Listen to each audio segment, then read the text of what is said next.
Bismillahirrahmanirrahim. So the bedtime story for today is A King and a Hermit. Do you know what a hermit is? I'm not that sure. I don't think. A hermit is basically a person who just lives in the middle of nowhere, away from any population or human beings. Okay, and we are talking about a religious person who just he was like a recluse who was living in the middle of the forest and just worshiping God. Okay, so what happened? Once a king, he went for hunting. So he was naturally with his courtiers, and a lot of people went together and they were hunting. And then the king was following some animal, and he was on his horse and he rode really fast. So all his courtiers and everybody were left behind, and the king just went deep into the forest. Okay. Now he realized that he's lost his way. So he just got off his horse and he started trotting slowly to find his way back. Now, as he came deeper into the forest, he saw a man sitting behind a dried up twig. And so King was like, he thought he'll ask the man and find out his way. So he went near. The man was sitting with his eyes closed and his hands like in the air as if he was worshipping. So the king waited for some time, but the man paid no attention to the king. So then the king just said, "Excuse me, can I please ask you something?" And the man just looked up at him and he looked quite annoyed because he didn't want to be disturbed during whatever he was doing. So the king asked him that he's lost his way and he's in the middle of the forest, so where he can find his way. And the man said he has no idea because he said, I've been living here for 10 years and I never bothered to go out, so I don't know which way is what. And the king was quite surprised. He said, "Oh, so you've been," he said, "I've been sitting on this spot for 10 years almost and I've been worshipping." So the king was kind of surprised. He said, "Okay, so do you worship this dry twig?" And the man got annoyed and said, "You fool, I'm not worshipping this twig. I'm worshipping God." But then king said, "Can you please explain, if you're worshipping God, why you have this twig like in front of you when it seems as if you're worshipping this dried up twig?" And he said, "No, this dried up twig I planted in the grass and I started my worship 10 years ago, and I know that when this twig will turn green, it will be an indication from my Lord that my worship has been accepted." So King was quite intrigued. He said, "Wow, I never thought of that. That seems like a good idea." So it means that if you keep worshipping and when Allah accepts your worship, your twig will turn green. So King forgot about everything else. He got excited. He said, "Okay, let me try this." So what he did was he brought another dry twig, just stuck it in the ground and sat next to that hermit. The hermit said, "This is something for really serious people. You cannot do this unless you are really dedicated and serious." The king said, "No, no, try me. I am really dedicated." So the hermit said, "Then you don't have to look around, be concerned with whatever is happening around you. No matter whatever happens, you don't have to kind of get distracted. You have to stay focused and stay focused on your worship, no matter what happens around you." The king said, "Okay, I'll do that." Now, only the king sat next to him and he started his worship. Now, hardly a few hours had passed that they heard some screams deep in the woods. King suddenly got shocked and he started looking here and there.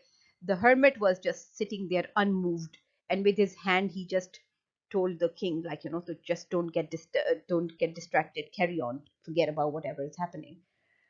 King tried to concentrate for another 5 minutes, but the screams were really, really like as if somebody was in pain and they were crying out for help. So the king could not take it anymore. He just got up, took hold of his sword, and just jumped on his horse and galloped towards that direction. As he came near, he saw that there were some travelers, like they were family, women, and children, and they were attacked by a group of bandits who were just plundering and looting all their stuff. So the king just shouted from a distance, and he brandished his sword, and he was coming on his horse. So the bandit got a shock. Bandit thought maybe it's an army coming to attack them, and they started running. So the king even went and caught a few and like kind of hit them, and they all ran away, scared. So the king scared them all away, and the people who were like being uh, tortured by those bandits, they just thanked the king. They were so relieved. He said, you are just like a gift of God for us. You are like a help from God, because you came and you saved our lives. So the king got really happy and relaxed, because he thought he's done something good. He felt so happy that he helped some people who were in so much pain and distress. So king just made sure that the bandits had gone and they would not come back. So then he went back to where his twig was. Now, what do you think could have happened To what? to the twig? So when the king went back, he was shocked, because right next to that old man's dry twig, King's twig had already turned green. What does that mean? His prayer got accepted because he helped other people.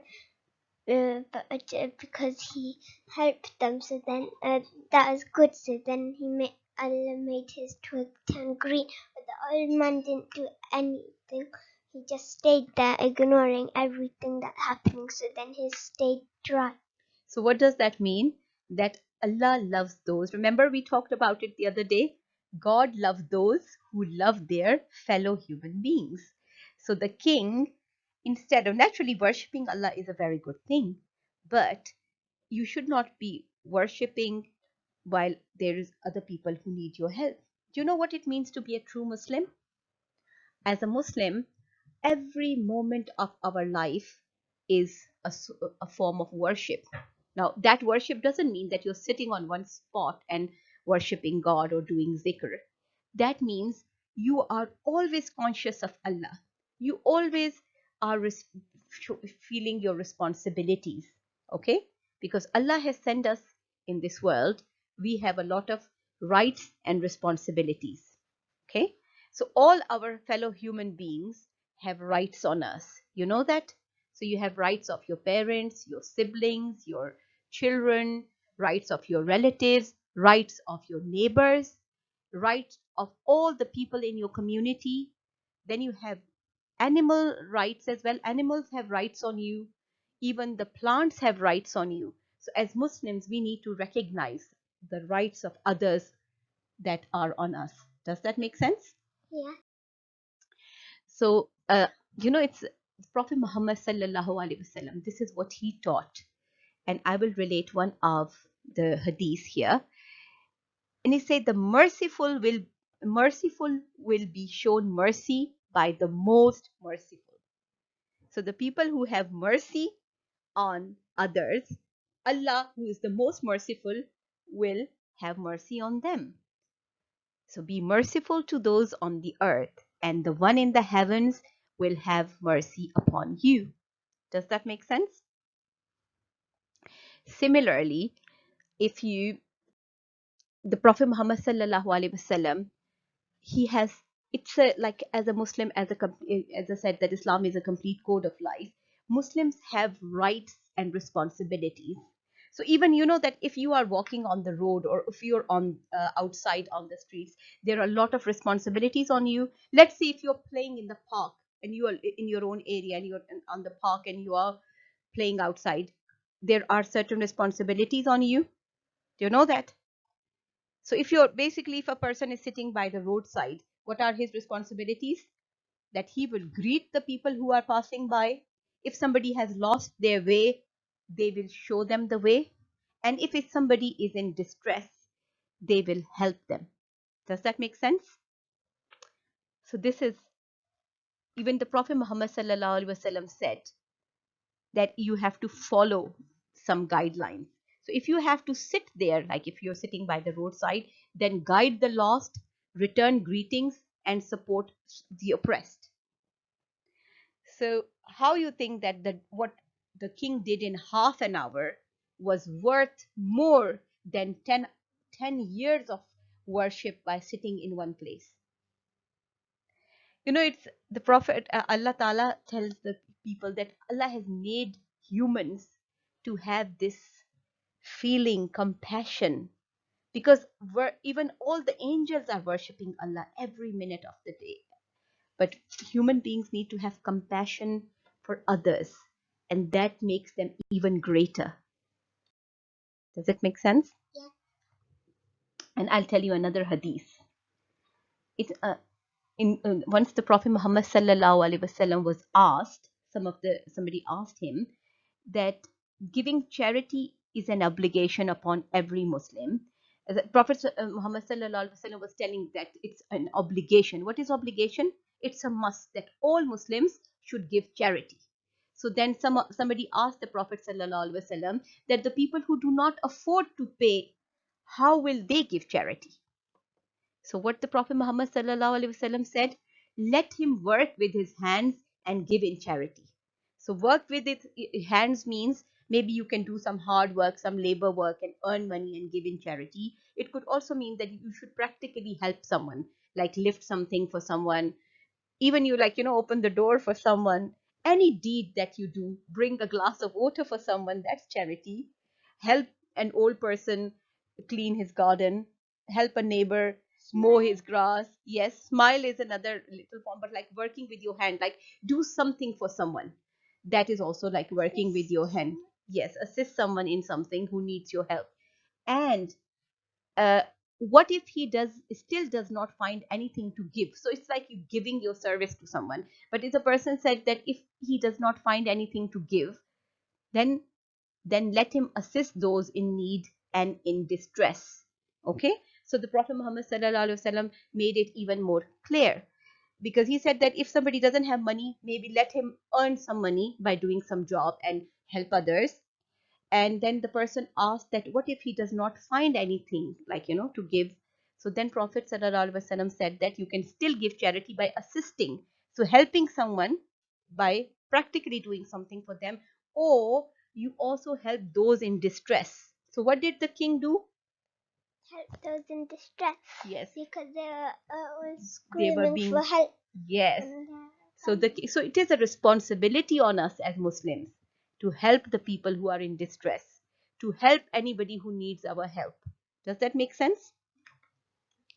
So if a person, and also this Prophet Muhammad sallallahu alaihi wasallam said that if a person relieves a Muslim of his trouble, Allah will relieve him of his troubles on the day of resurrection.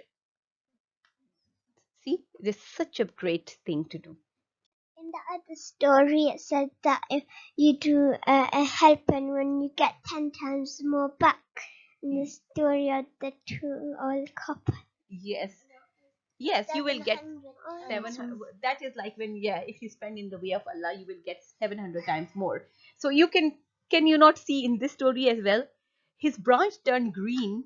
So the other person was worshipping for 10 years. So I don't know whether even if he sat for 20 years, he just sitting and worshipping was not helping, but just half an hour of helping was more than. If he of the other people were screaming and they both of them would turn green. Yeah, if he had gone there. But then what it tells you is that helping others in the time of need is a great act of worship. And as our Muslims, this should be our way of life, to bring ease to other people, to take harm away from other people's life. Even if we have to make an effort for this, maybe if we are not in a mood of doing this, maybe as if we have to give us our fun time and time of pleasure just to go and help others, we should do this, because that will make Allah happy. Okay, so think a lot about it. It's something to think about tonight. Okay, so Allah Hafiz, good night. What do you recite before going to bed? Allahumma basmika. Okay, Allah Hafiz.